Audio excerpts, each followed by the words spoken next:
Mas eu acho que o steel frame, o drywall também, em geral, eles têm uma qualidade que o convencional não tem, que é a precificação de tudo. Ele é Sim. muito mais exato, muito mais preciso nesse sentido, né? Aí queria comentar o que você vê de diferença na obra, que eu acredito que tem muito cliente que procura você com dúvida se vai fazer steel frame, e o que você sente, assim, até depois que finaliza a obra, que o cliente sente, putz, se eu fosse para alvenaria, talvez eu não estaria tão confortável quanto eu tô no steel frame. Existe esse papo assim? Existe muito porque, assim, qualquer projeto que nós pegamos para trazer, da alvenaria, qualquer projeto que seja ele arquitetônico ou mesmo de engenharia, a gente leva ele para o steel, nós conseguimos dimensionar o que vai de material ali, quantidade certinho e tal. É lógico que são estimativas, antes de ter um cálculo estrutural exato. Sim. Mas nessa estimativa você consegue precificar a obra e planilhar ela. Isso é uma grande diferença. Agora, quando você vem para a alvenaria, um exemplo, se você chegar para o seu empreiteiro e falar, viu, eu quero saber quantos sacos eu vou usar na obra, sacos de cimento. Você pode até dar uma margem de 50 para ele, ele não vai acertar nunca. Eu quero saber quantos caminhões de areia eu vou usar aqui na obra. Eu te dou 5 caminhões de margem de erro. Não consegue, porque assim, existem médias, mas não são médias assertivas como a gente levar lá para o steel. Então, no steel, a gente consegue, um exemplo, se o cliente tiver um poder aquisitivo, você monta uma planilha de materiais, o cliente pode fazer uma aquisição total de tudo e mandar entregar. Isso tudo porque o steel é um processo fabril, né? Ele já vem Exatamente. tudo pronto, Industrializado. industrializado. É diferente da construção convencional, que você tem a perda de 30% de material que você joga fora. É isso que eu ia falar, tem a questão dos custos indiretos também, né? Que a gente pode falar de caçambas, coisas que no coisa é muito menos, né? No steel frame. É muito menos. Eu acho que assim, no steel, por ele ser um processo fabril, a gente consegue mensurar tudo que vai nela, até a quantidade de parafuso, né, Bruno? Sim, porque assim, existem hoje planilhas, que elas nos dão estimativas muito próximas, e a gente faz parede a parede. Então, avaliação de cada parede, quanto vai de aço, quanto vai de placa, a gente estuda o estrutural daquela parede ali, o que ela precisa, o que não. Por exemplo, vocês também trabalham com essa parte estrutural. Quando a gente pede para rodar num software, a gente pode determinar uma parede ali, o software vai acusar se ela vai aceitar ou não. Ela vai indicar índice de flecha, qual viga é necessário. Então, assim, fica um mercado um pouco mais palpável para o cliente.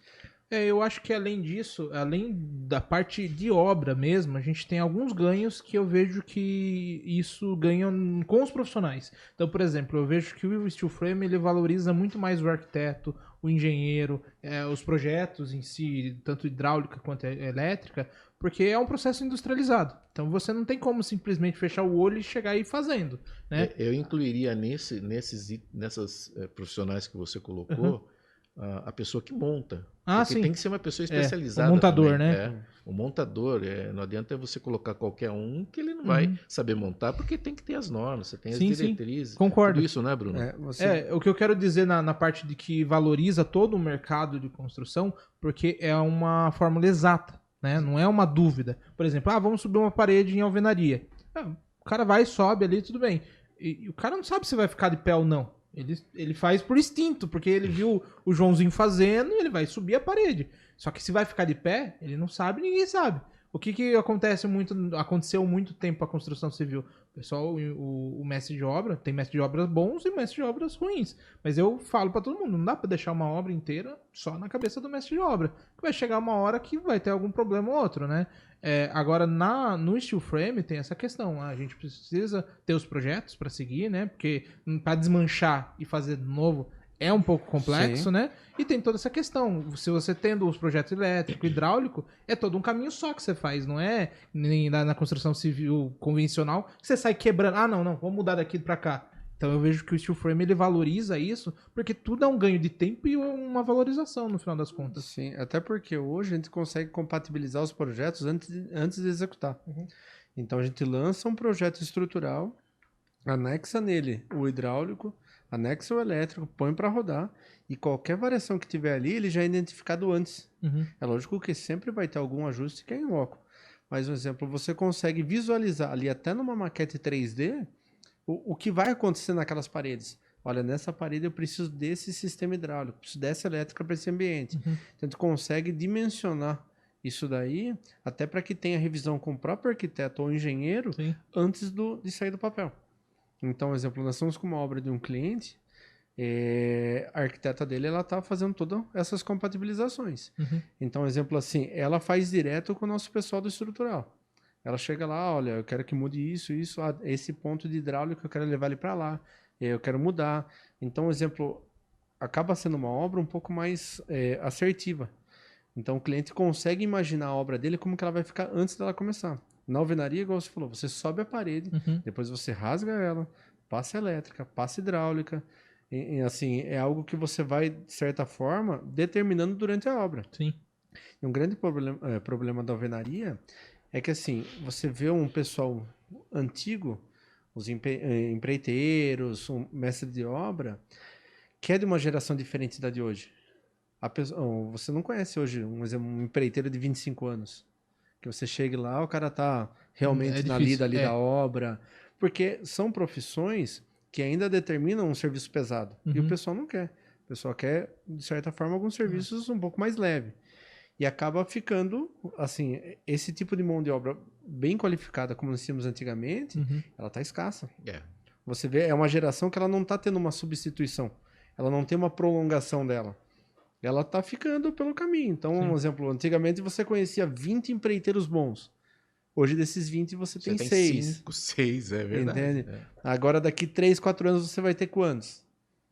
Não tem uma renovação, de certa forma. É muito pouco em função do volume de obra que hoje em dia uma cidade demanda.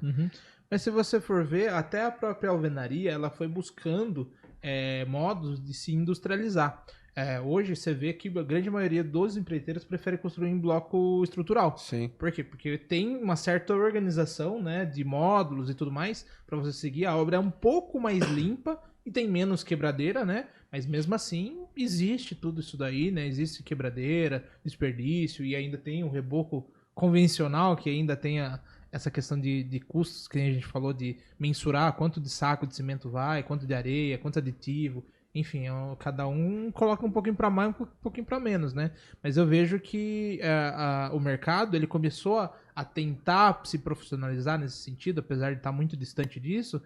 Por isso, porque a mão de obra, né? Antigamente os caras colocavam tijolinho, né? Então imagine se tivesse a mão de obra de hoje colocando tijolinho. Não tinha casa de pé mais. Você não tem mão de obra para isso, vamos dizer assim, né? Exatamente. Então o pessoal começou a ver, poxa, a gente tem um problema aqui. A gente precisa ir melhorando nesse sentido. Então, eu vejo assim, se desenvolveu muita coisa nova, isso em qualquer meio construtivo, mas a mão de obra não acompanhou, porque quem você falou, são uma época mais antiga. A grande maioria dos empreiteiros que estão ainda em ativa são pessoas que estavam lá colocando tijolinho, porém, né, uns ficaram, outros foram. Tem muita gente que não dá uma pessoa para dar conta de tudo, né? Então ela precisa de ajudante. O ajudante muitas vezes acabou entrando porque é o que sobrou pra ele. Sim. Aí ele já vai trabalhar meio mal-humorado, aí vai carregar peso, vai ficar no sol no dia inteiro.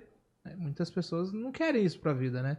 Então eu vejo que não existe também esse, putz, quero ser pedreiro, quero ser... Não existe isso, né? Mas isso tudo acaba causando, Fernando, a escassez da mão de obra. Sim. Entendeu?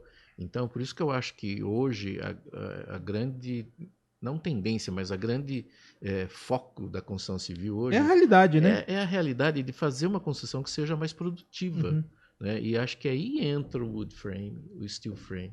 Entre todos esses processos construtivos que são industrializados. Né? Então, com a escassez da mão de obra, porque justamente por causa disso, que nem o Bruno falou, as pessoas não foram passando de geração em geração essas informações, essa qualidade de construção com o material convencional. O convencional é um trabalho artesanal, né? O steel frame, o wood frame, o processo industrializado, ele é um trabalho já mais exato, né? Sim. Então a pessoa, eu brinco pra todo mundo, eu falo assim, se me colocar pra fazer o steel frame e colocar pra subir uma parede de alvenaria, eu consigo montar o steel frame, mas a parede de alvenaria não vai ficar. Posso montar tijolo por tijolo, mas vai ficar tudo torto. Vai demorar muito mais tempo. Muito mais tempo, vai ficar tudo torto ali. A gente no final vai falar, depois no reboco a gente tira. né? Sai na reforma, né? Tomara. Sai na reforma. Mas não é assim, eu falo, Sim. putz, é muito mais fácil eu pegar e falar, vamos lá, vem cá, vamos passar por um treinamento que a sua ferramenta vai ser uma parafusadeira, vai ter tipos de parafuso, vai ter tipos de perfil, vai ter tipos de placa, do que eu falar, ó, é uma colher de pedreiro, bate massa aí, A e regra depois da você vai, massa é essa. depois você tem que ensinar o plumo, ensinar todo o esquadro, ensinar para que serve cada massa, que tem um monte de possibilidades, né? Que tem uma receitinha de bolo para fazer e que daí no final das contas ele tem que ter um talento para deixar tudo retinho ali, porque o cara não vai primeira vez ali sair bonitinho o negócio. Tanto é que assim, se você pegar vamos dizer assim, um ajudante da alvenaria, um ajudante do steel frame, você molda o ajudante do steel frame muito rápido. Muito mais rápido, né? Em relação ao pessoal da alvenaria. Porque assim, basicamente treina, medida e lê projeto. Então quando você traz... Parafusadeira. Exatamente. Então assim, são sistemas mais leves, que é o que hoje a geração acaba pedindo um pouco mais, e acaba sendo interessante. Então assim, aquela geração ali, ela enxerga um caminho rápido para ela ter uma ascensão dentro da própria profissão. Agora, um exemplo, se você vai numa obra, você tem, vamos supor, 10 ajudantes e 2, 3 pedreiros.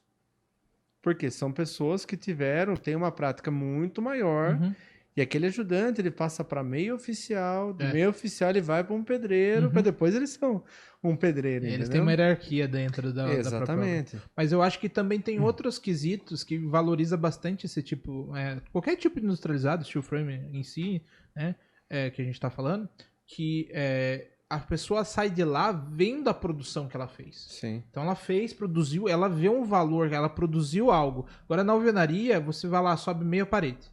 Beleza, putz, amanhã eu tenho que voltar e fazer mais meia parede. E no final das contas, quem vai terminar é outro. Não, e até para o cliente, né, Fernando? Porque o cliente vê a velocidade de construção em steel frame de um dia para o outro, ele vê a evolução. Eu acho que isso rápido, é um movimento completo, desde o cliente, desde o arquiteto, que, por exemplo, você deixou de um dia numa obra de steel frame, no outro dia você já tá de outro jeito a casa, já tá indo para uma outra etapa. Na alvenaria tem etapas que você olha, poxa, tá nisso ainda, e vai longe, né? Então eu vejo que isso, querendo ou não, a gente compra as coisas pelos olhos, né? E essa questão da velocidade, ela vende muito, né? Então, nós estamos trabalhando em algumas obras, assim, eu particularmente prefiro trabalhar numa equipe grande. Então nós fazemos forças-tarefas, vamos dizer assim. Nós chegamos lá, fazemos a pré-montagem, e no dia que vai subir, nós vamos numa equipe grande. Então a gente chega a colocar um exemplo assim, 30%, 40% de uma obra em pé no dia.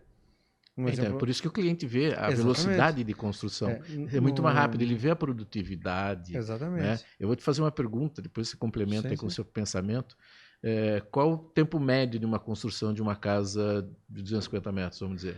200 metros, 250 metros.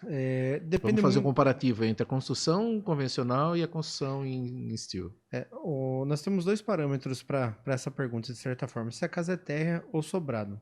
Porque hoje uma casa térrea no steel frame, nós não usamos a laje. Você só vai fazer o radier. Exatamente. Né? Um exemplo, nós estamos com uma obra em São Paulo, ali